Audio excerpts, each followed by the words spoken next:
নমস্কার বন্ধুরা, শ্বশুর বৌমা রান্নাঘর অ্যান্ড ব্লগ চ্যানেলে সকলকে স্বাগত। আজ শেয়ার করব সিমুইয়ের রেসিপি। কোন উপকরণের পর কি মিশালে পরে টেস্ট হবে মুখে লেগে থাকার মতন, সেটাই আজ শেয়ার করব। তাহলে কি করে তৈরি করব সেটাই দেখে নেওয়া যাক। প্রথমেই এইখানে নিয়েছি কাঁচা সিমুই। এইখানে আপনারা ভাজা সিমুইও বাজারে কিনতে পাওয়া যায়, সেটাও নিতে পারেন। তবে কাঁচা সিমুইটা এনে যদি রান্না করা হয় তাহলে বেশি টেস্টি হয়। আর এইখানে আগের থেকে আমি প্রায় 1.5 লিটার দুধকে ভালো করে ঘন করে জাল দিয়ে নিচ্ছি। এটা জাল হতে থাক। অন্যদিকে এদিকে গ্যাসের ওভেনে কড়াই বসিয়ে কড়াইটা গরম হলে গ্যাসের ফ্লেম লোতে রেখে দিয়ে দেব 1 চা চামচ গাওয়া ঘি। এইখানে আপনারা সাদা তেলও ব্যবহার করতে পারেন, তবে ঘিটা দিলে বেশি টেস্টি হয়। ঘি গরম হয়ে গেছে, এবার এর মধ্যে দিয়ে দেব যে কাঁচা সিমুইগুলোকে রেখেছিলাম সেগুলোকে। সিমুইটাকে গ্যাসের ফ্লেম লোতে রেখেই ভালোভাবে ঘিয়ের সাথে নেড়েচেড়ে মিশিয়ে নিয়ে তারপর বেশ লাল লাল করে ভেজে নিতে হবে। গ্যাসের ফ্লেম কখনোর জন্যই হাই ফ্লেমে রাখবেন না, তাহলে সিমুইটা পুড়ে যাবে।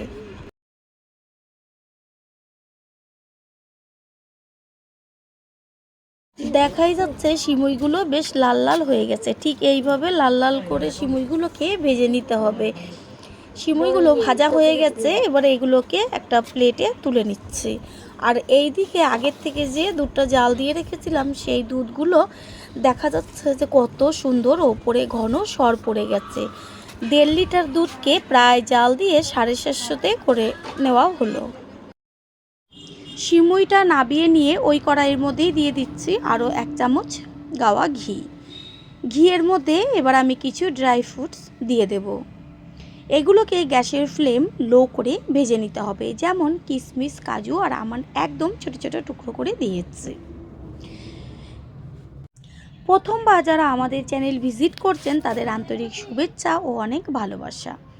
আমাদের রেসিপিগুলো যদি ভালো লেগে থাকে সাবস্ক্রাইব করে দেওয়ার অনুরোধ রইল ও পাশে থাকা বেল আইকনে ক্লিক করলে পরবর্তী ভিডিওগুলো সবার আগে আপনাদের কাছে পৌঁছে যাবে। ড্রাই ফ্রুটসগুলো হালকা করে ভেজে নেওয়া হয়ে গেছে, এবার এগুলোকে কড়াই থেকে তুলে নেব। গ্যাসের ফ্লেম লোতে রেখে কড়াইয়ের মধ্যে দিয়ে দেব চিনি। তারপরে চিনি ঠিক এইভাবে কিছুক্ষণ খুন্তি দিয়ে চারদিকে কড়াইয়ের ছড়িয়ে দিলে পরে আস্তে আস্তে 3 থেকে 4 মিনিটের মধ্যেই দেখবেন চিনিটা গলতে শুরু করেছে। চিনির মধ্যে কোনো রকম জল দেওয়ার দরকার নেই। দেখাই যাচ্ছে যে চিনি একদম সুন্দরভাবে গলে আসছে আর বেশ একটা শিরায় পরিণত হবে।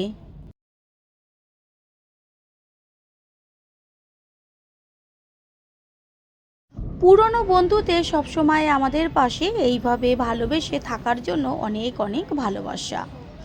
সম্পূর্ণ চিনিটাই খুব সুন্দরভাবে গলে শিরায় পরিণত হয়েছে, এটা বেশ ক্যারামেল হয়ে যাবে। চিনি খুব সুন্দরভাবে ক্যারামেল হয়ে গেছে, কালারটা দেখা যাচ্ছে কত সুন্দর এসছে। আর কোনো রকম বেশি জাল দেওয়ার দরকার নেই, তাহলে ক্যারামেলটা বেশ একটু তিতকুটে হয়ে যাবে। সেই কারণে এই পর্যায়ে এর মধ্যে দিয়ে দেব আস্তে আস্তে যে দুধটা ঘন করে জাল দিয়ে রেখেছিলাম সেই দুধ।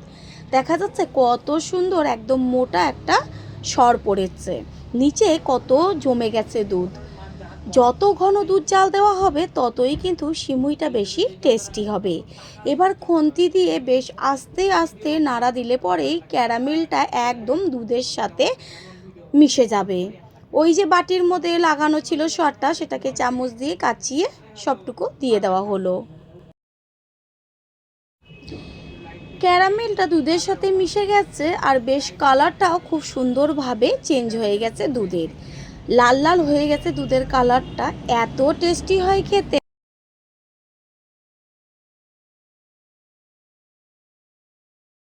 দারুণ একটা গন্ধ আসার জন্য এর মধ্যে দিয়ে দিচ্ছি 2টো এলাচ থেতো করে, আর দেব একটা তেজপাতা।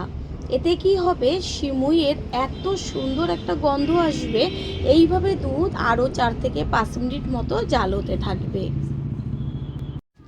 দুধ আরও 4 থেকে 5 মিনিট মতন জাল দিয়ে নিয়েছি। এরপরে দিয়ে দিচ্ছি ওই যে ভেজে রেখেছিলাম সিমুইগুলো, সেইগুলোকে সিমুইটা দেওয়ার পরে গ্যাসের ফ্লেম হাই করে যখন দুধটা সিমুইয়ের সাথে টকবক করে ফুটবে তখন গ্যাসের ফ্লেম মিডিয়াম টু লোয়ে রেখে সিমুইটাকে ভালো করে তৈরি করে নিতে হবে, কারণ সিমুইটা দুধের মধ্যে সিদ্ধ হবে।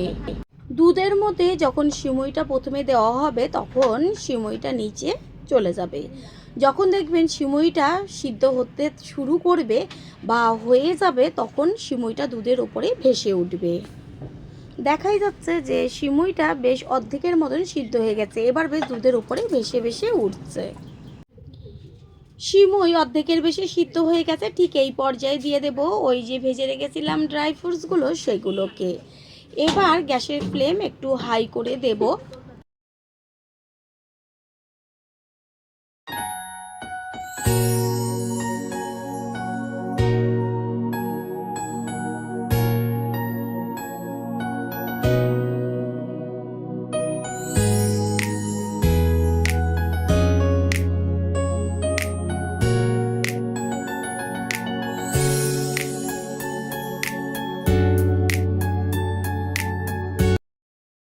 সিমুইয়ের কালারটা আরও সুন্দর করার জন্য দিয়ে দিচ্ছি কিছুটা পরিমাণ কেশর। কেশর দিলে পরে দারুণ একটা কালার আসে। হাতের কাছে না থাকলে নাও দিতে পারেন।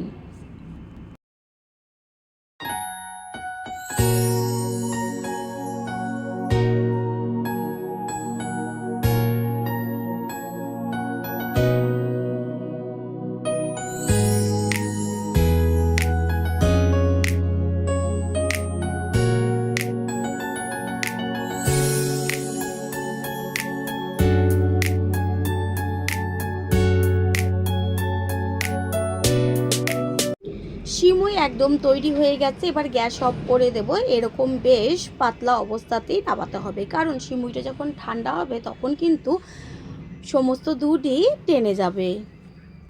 গ্যাসটা অফ করে দিয়েছি আর কিছুক্ষণ রেস্টে রেখেছিলাম। রেস্টে রাখার পরে আমি হাতা দিয়ে তুলে দেখিয়ে দিচ্ছি যে প্রায় 30 মিনিট মতো রেস্টে ছিল, তারপরও কত সুন্দর রয়েছে।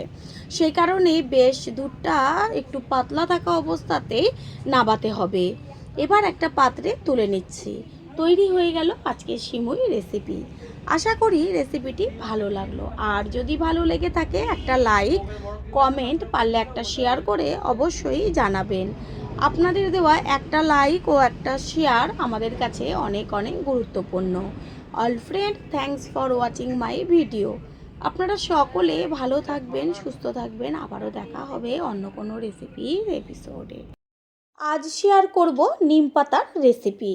নিম পাতা এমন একটি পাতা যেটা নাকি আমাদের শরীরের জন্য ভীষণ উপকারী, তবুও বেশিরভাগই মানুষের অপ্রিয়, একদমই পছন্দ করে না।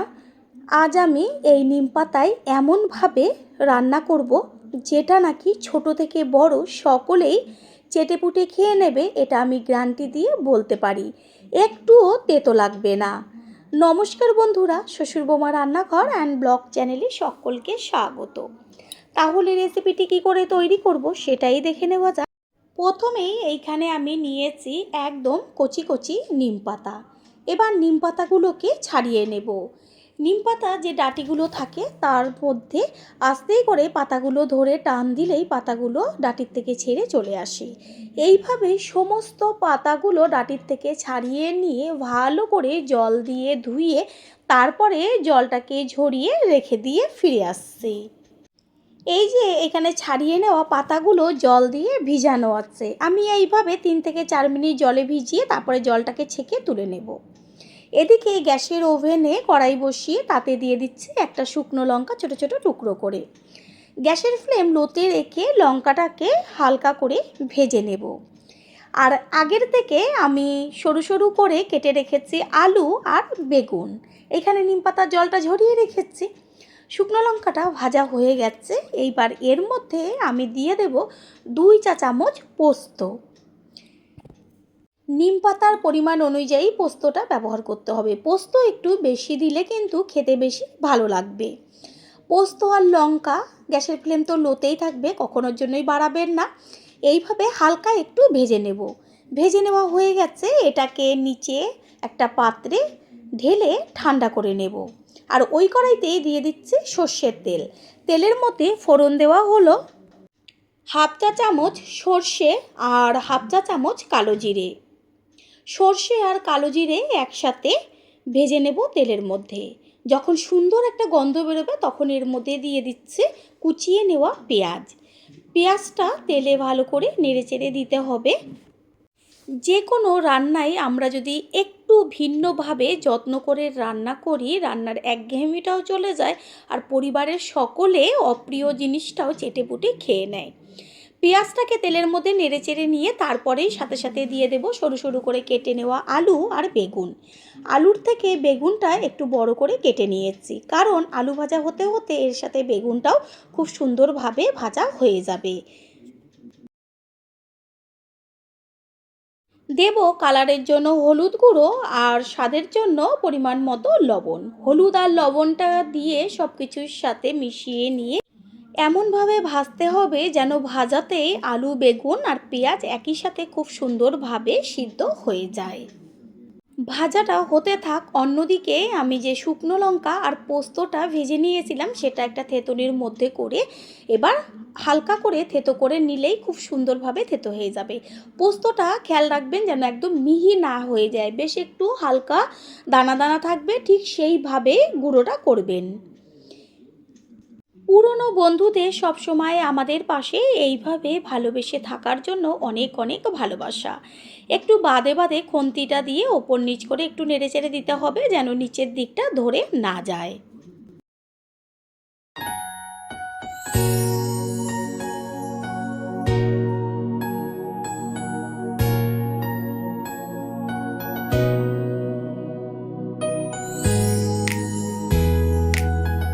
আলু আর বেগুন খুব সুন্দরভাবে ভাজা হয়ে গেছে, কত সুন্দর ঝরঝরে হয়েছে ভাজাটা, আর ভাজাতেই সমস্তটাই খুব সুন্দরভাবে সিদ্ধ হয়ে গেছে। এবার এগুলোকে তুলে নেব। কড়াইতে আর কোনো রকম তেল আমি ব্যবহার করব না, ওই যে ভাজাতে তেল আছে এতেই কিন্তু খুব সুন্দরভাবে রেসিপিটা তৈরি হয়ে যাবে। এবার কড়াইয়ের মধ্যে দিয়ে দিচ্ছি নিম পাতা। নিম পাতাগুলোকে খন্তি দিয়ে একটু চারদিকে বেশ ছড়িয়ে দিতে হবে যেন পাতার মধ্যে থাকা জলটা খুব সুন্দরভাবে টেনে যায়। এইখানে আপনারা চাইলে সামান্য একটু তেল দিতে পারেন, তবে কোনো রকম প্রয়োজন নেই। আমার মনে হয় পাতাটা মুচমুচে হওয়ার জন্য এর মধ্যে দিয়ে দিলাম সামান্য একটু লবণ। লবণটা দেওয়াতে পাতাটা মুচমুচে হয়ে যাবে। গ্যাসের ফ্লেম লোতে রাখতে হবে, না হলে পাতাগুলো পুড়ে যাবে। আর খুন্তি দিয়ে বেশ পাতাগুলোকে একটু চারদিকে ছড়িয়ে ছড়িয়ে দিতে হবে। এপিট ওপিট করে দিয়ে পাতাগুলোকে ভাজতে হবে। এই যে লবণটা দেওয়া হলো এতে পাতাটা মুচমুচে হবে, তেলের আর কোনো রকম দরকার নেই। আমার প্রত্যেকটা রেসিপিতেই চেষ্টা করি অল্প তেল ব্যবহার করে কিভাবে স্বাস্থ্যকর ও সুস্বাদু রেসিপি তৈরি করা যায় সেটাই আমি শেয়ার করি সব সময়ের জন্য। নিম পাতাটা একদম মুচমুচে করে ভেজে নেওয়া হয়ে গেছে। খুন্তি দিয়ে আমি একটু ভেঙে চুরে দেখিয়ে দিচ্ছি যে নিম পাতাগুলো কত সুন্দর গুঁড়ো গুঁড়ো হয়ে যাচ্ছে। এখন হাত দিয়ে দেখালে বুঝতে পারতেন একদম কিন্তু গুঁড়ো গুঁড়ো হয়ে যাবে। নিম পাতাগুলো যেহেতু মুচমুচে হয়ে গেছে এই পর্যায়ে এর মধ্যে দিয়ে দেব ওই যে আগে থেকে ভেজে রেখেছিলাম ভাজাটা, সেই ভাজাগুলো দিয়ে তারপর ভালো করে নেড়েচেড়ে মিশিয়ে নেব। প্রথমবার যারা আমাদের চ্যানেল ভিজিট করছেন তাদের আন্তরিক শুভেচ্ছা ও অনেক ভালোবাসা। আমাদের রেসিপিগুলো যদি ভালো লেগে থাকে সাবস্ক্রাইব করে দেওয়ার অনুরোধ রইল ও পাশে থাকা বেল আইকনে ক্লিক করলে পরবর্তী ভিডিওগুলো সবার আগে আপনাদের কাছেই পৌঁছে যাবে।